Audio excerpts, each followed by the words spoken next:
Hello, and welcome to November's episode of Let's Talk Oregon. I'm your host, Mike Ducett, and on today's show, we're going to have two really great guests with us today.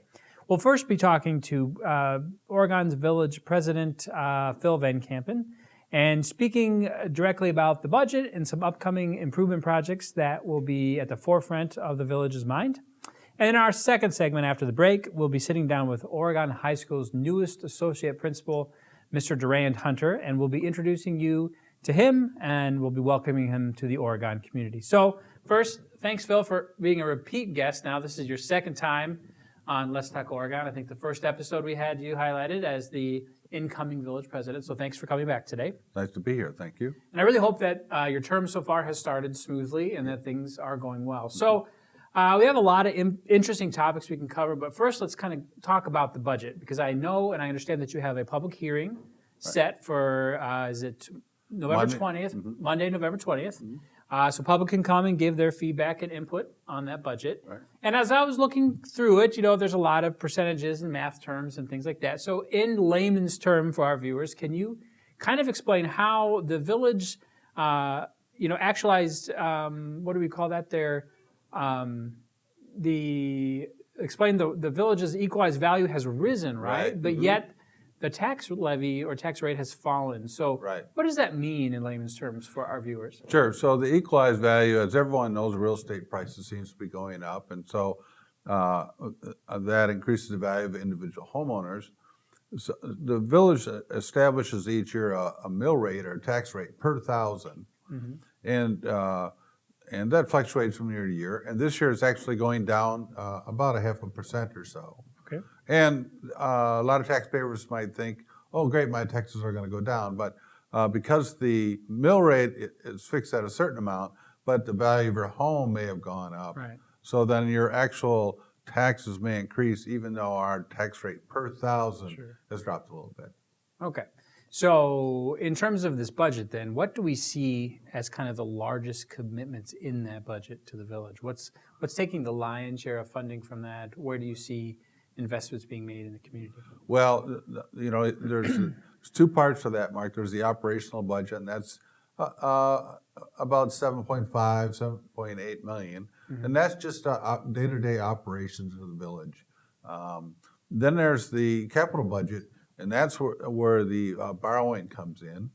And this year, or in 2024, we project the village will borrow about $8 million for projects, and an additional $5 million for the water treatment plant upgrade. Okay. Large projects in the pipeline. Of course, most of the borrowing we do, a lot of that is street improvements. A lot of people have noticed recently that Janesville Street is now done, and as that took about 6 months, and I can imagine a very expensive project, and that's where a lot of the borrowing comes in. We're also doing planning for a new senior center that will probably be constructing in the next couple of years. So we're making investments on that, making investments on improving some of the trails, making it, the bike trail that off Cusick Parkway that runs out to Fish Hatchery needs some repairs. We're making an investment in that. So those are the larger projects. Sure. So then, as we talk about that sewage center plant and the senior center, let's first focus on the sewage treatment plant. So what kind of upgrades do we expect to see from that, and how does that affect our quality of life here in Oregon, or what dangers do we have if we don't tackle those kind of problems? Well, that's a good question, because the upgrades are multifaceted of why we do it. One, we need additional capacity. Obviously, the village is growing, and so we need more capacity. Secondly, the standards that we have to follow from the EPA and the DNR, they become stricter over time, and therefore we have to upgrade to more modern equipment, more filtration, so that we can meet those standards and ensure that the treatment is sufficient before it's discharged back into the creek. Yeah, so really important stuff, and a lot of that is legal regulations that we have to follow. It's That's like we correct. don't necessarily have a choice, That's correct. right? And those will be projects that, again, you said are those more investment and Right. borrowing money for. So let's kind of switch gears then to the senior center upgrades. Mm-hmm. Like, so how do you see this changing and morphing as we get closer to this project? What are the current needs of that senior center? How is that space not meeting that needs currently? Mm-hmm. And and how do we see that investment helping the seniors in our community? Well, I think that overall the senior center as it exists is meeting most of the needs, but a larger senior center, one just like the water treatment plant. If you have more population, we need a larger facility. They are very cramped right now. Of course, they're part of what they do is the Meals on Wheels or delivered meals, and something actually I do. And one of the long-term requirements is to have a commercial kitchen so that we can do the senior center can provide the meals themselves rather than having them brought in from somewhere else.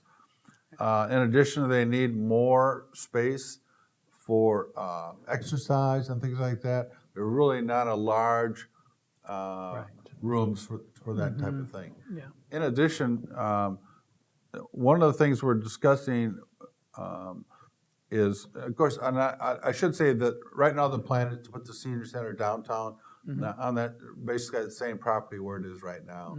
And the plan would be to build the new senior center adjacent to so that operations can continue in the current building. One of the ideas we're considering is having a community gym that's attached to that, and that could be used by seniors during the day and by community members on the nights. Like a recreational facility. That's correct. Great. And so would this probably mean at this point kind of raising the library and starting over and using that same space as the library, or just expanding the footprint of the original senior center? We would be using a good part of that property for the senior center and this community gym. And also, we would add a substantial amount of downtown parking, which is fairly needed. Sure, right, that's great. So, speaking of the next large project, I just recently saw that it was announced that the library is actually going to be closing pretty soon to facilitate the move over into the new building, which will be in the new year. Right. So, what can a village resident expect when they walk into this brand new library, or what's the vision going to be, and what are they going to see that's different from what our current library has to offer? Well, one thing that will be substantially different, I think, from the current library is the setting of the building. It's in an open green area out there along Alpine Park. There's a tremendous amount of windows in that building, so it'll be a much brighter, lighter space. There'll be some more areas dedicated for specific use, including a children's library within the building. So like a dedicated space for that. That's correct, yes. Okay. And then also a teen library. And then also there'll be more community rooms and spaces for members of the community to gather.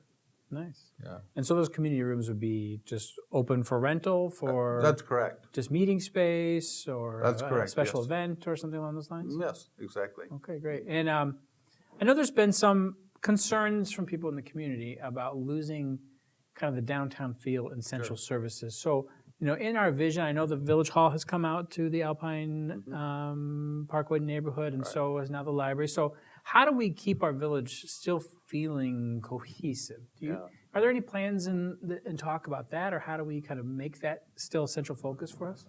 Well, the village, a couple things I would touch on. First of all, the village board recently has directed staff to go ahead with a new downtown master plan. Now that was done some years ago, but we feel we need to upgrade that because now we have some of the village services have moved away from downtown. But we're all very much interested in having more vibrant, busy downtown. And so we're looking for things that would bring more residents downtown, maybe more multi-story building with multi-family housing. Sure. More commercial space. But I appreciate your point about services moving down to downtown. But I think if we can increase the vibrancy of our downtown, I think that it can still be the center of the community. Right. I think that's really important for our village's own persona and character. I think that downtown is a treasure for us, so we should save that as much as we can. So now I understand that you actually have a vacancy on the board. Do you want to explain the situation which created the vacancy? And, Sure. And as we look to fill that position, I mean, how does someone who's interested, apply or get involved? And what are those kind of ideal attributes that you're looking for in someone that's willing to step up and serve in such a capacity as this? Well, Trustee Derek Bilo has resigned, and I wouldn't really get into too much of what his reasons are, but I think he really spoke to having some changing priorities. As far as replacement, there's a number of routes the village board can take. They can actually appoint someone to fill his term. They could appoint someone a short term and then have them stand for election in April. Or they can technically leave it vacant until election in April. I see the likely scenarios that the village board will appoint someone to the vacancy. As far as qualifications, I think there has to be some interest in local government, and I think there has to be a willingness to take the time to prepare yourself for village meetings. A lot of times, I think a lot of people might look at a village board meeting and think, oh, well, the meetings are an hour, a couple hours, maybe 3 hours. But prior to that meeting, you receive a packet of information, and chances are you're going to spend more time reading through and preparing for that meeting than the actual time in the meeting. So if we do decide to appoint someone, then there will be an application process open to any village resident over 18. And if anybody's interested, they should just kind of subscribe to the village packets that go out, and so they can be informed about what is happening and when that process would take. Yes, exactly. Right, and so you're looking for somebody who has a nice sense of the commitment that they're going to be getting themselves into. Right, it is not just a fly-by-night kind of thing. There's a lot of study and practice that goes into managing a village. And I think most board members would agree it probably takes a good year to really get up to speed, to understand the process. I would imagine. As you go through the year, you spend certain times on budgets and certain times on other things, and it really takes time just to get up to speed, so to speak. Right. Well, Phil, this has always been informative. It's always informative to talk to you, of course, and I think as residents here at home, I think we're watching that this village is making some great investments in our future and doing the necessary upkeep that we have to make Oregon a really vibrant place to live. And I feel that the village is in good hands and that we are moving forward to those shared visions and goals of being a really cohesive community. So, Phil, again, thank you for taking your time to come and visit us today. And we look forward to you, and we'll probably in the future have you on sometime again, because it's really important for us to stay abreast of what's happening at that board and the priorities of our village. So thanks again. Thank you, Mike. I appreciate the opportunity. Yeah, and as we come back in the second half, we're going to be talking with Associate Principal Durand Hunter, who is brand new here at Oregon High School this fall. So we'll talk to him about his background, his experiences, and what he brings to the table for the OSD. Stay tuned. We'll see you after the break. Oregon take 2-on-2. It's Anderson and Jakey. Jakey moving left, able to get across the middle. Shot fired. It's over. The dagger's in the chest. The nails are in the coffin. And Jakey has won it for the Panthers. Who else would it be? Goes on the court, loses, pulls up.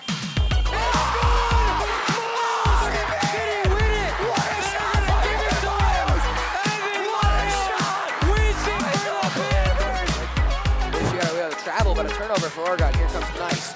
Oh, Euro step. What a move, Olivia Nice.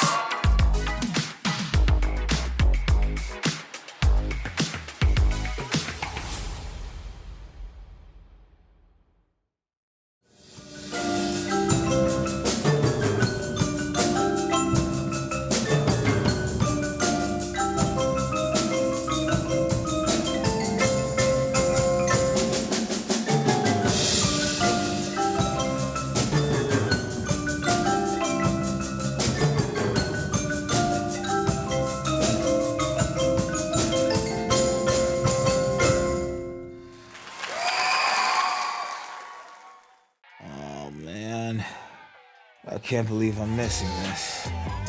Don't get stuck at home with the flu.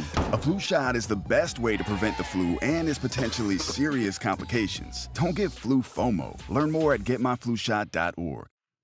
Welcome back to Let's Talk Oregon. We now have our second segment, and our guest is Mr. Durand Hunter, our newest associate principal here at Oregon High School. Now, full disclosure, we are colleagues. I am an educator here, and you are an administrator here, and I've enjoyed getting to know Mr. Hunter this fall, and I thought it would be a great guest for you to meet him and understand what he's all about. So, welcome to the show. Thank you for being here, and welcome to the Oregon community on behalf of everybody, right?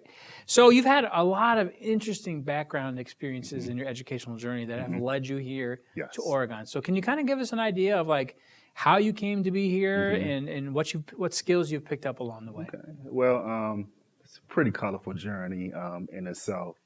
I'm originally from the Washington, D.C. area. I'm born and raised.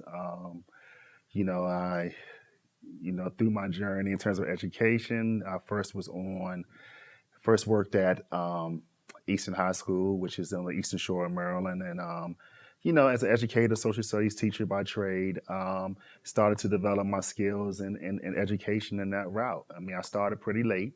I'm in education at the age of 26 and, just worked and just started to understand the dynamics of education and just how everything worked and being a high school teacher and just learning the ins and outs. From there, I decided to go back to actually the county that the district that I grew up in, went to school in. And so for 3 years, I was a social studies teacher at a middle school. My first 9 years was at a high school. So I said, you know what, let me see how the middle school looks, all these horrific stories about middle school and so forth. And I was just curious to see, okay, let me see this middle school beast that they're talking about. And so, growing up in the urban area, the dynamics of the urban area in which I grew up in, it was challenging, definitely challenging to make those connections with the kids. But, those connections grew through our own personal connections and understandings how the area works. And so growing up in the urban area and really relating to a lot of the challenges that the kids go through allowed me to make those connections. And so I grew in that avenue of feeling like I was able to work in a largely populated urban district versus me being on the Eastern Shore, which the demographics was a lot different. And so we're talking about the demographics, 70% white and 30%, mostly, African American and other, people of color. So in the urban area, vice versa, you're talking about maybe 95% African American and 5%, white. And so just really building my craft. Decided to leave that area, the Prince George's County area in which I worked, and up my challenge and decided to go further north from where I lived and grew up to the Baltimore City area. And I don't know how many are familiar with The Wire. Oh, one of my favorite shows, for sure. Yes. Yeah. So what you see in The Wire is true as it relates to Baltimore City and the huge challenges in looking at a larger urban city area where kids come to school with an array of problems. The unique thing in the school that I worked in, I worked at a boarding school.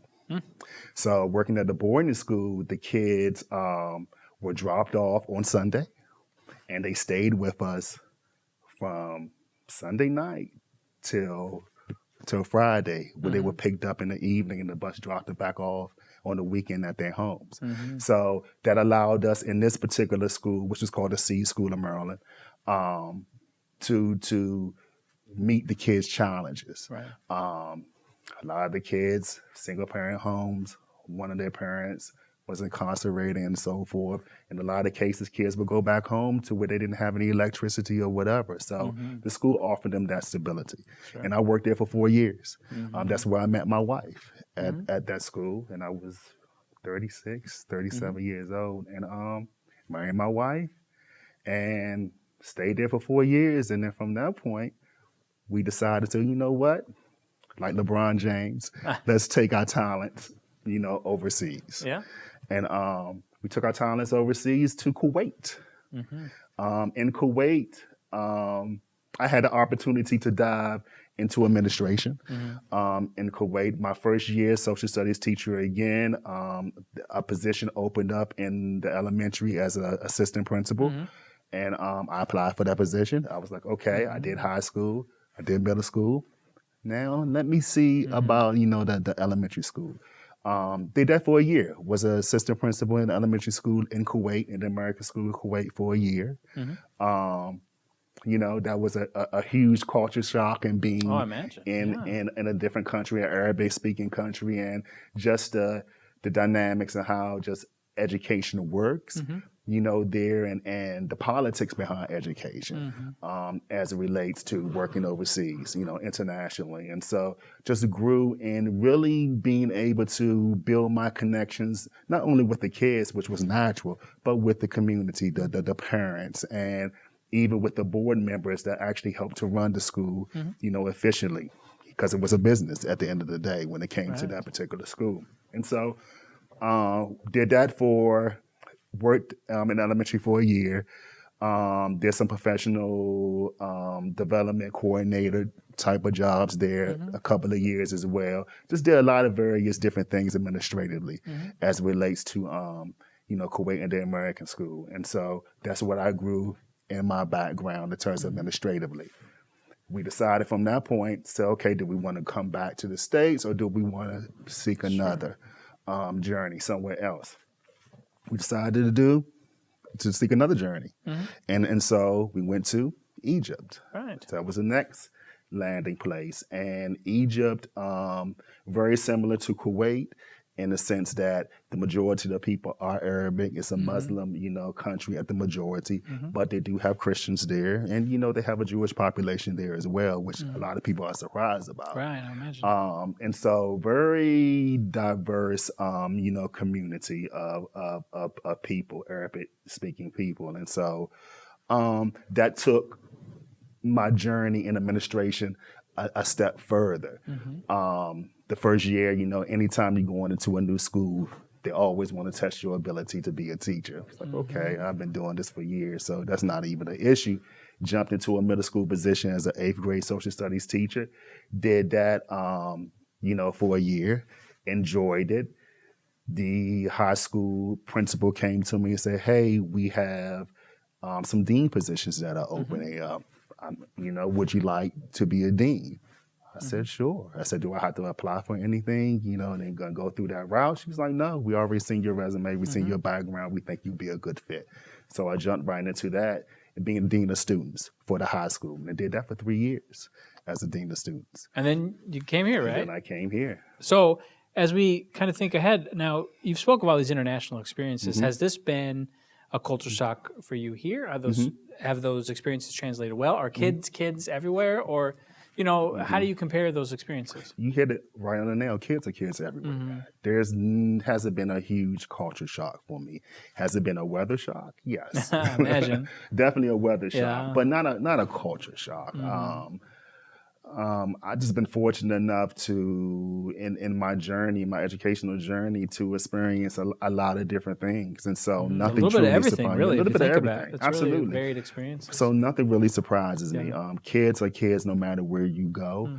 The dynamics are a little different when it comes to their cultural background. But in terms of the issues and the problems that a lot of students face, it's the same internationally. It's universal. Universal. And they struggle, with really finding themselves and where they are, whether in middle school or whether in high school. And so, I've learned over the years to meet kids where they are and build their confidence and their ability to be successful and find the right pathway for them to their success and building those connections. So as you've had all these different experiences, what have you kind of kept at the center for you as like your educational value system? What do you believe you're in this for?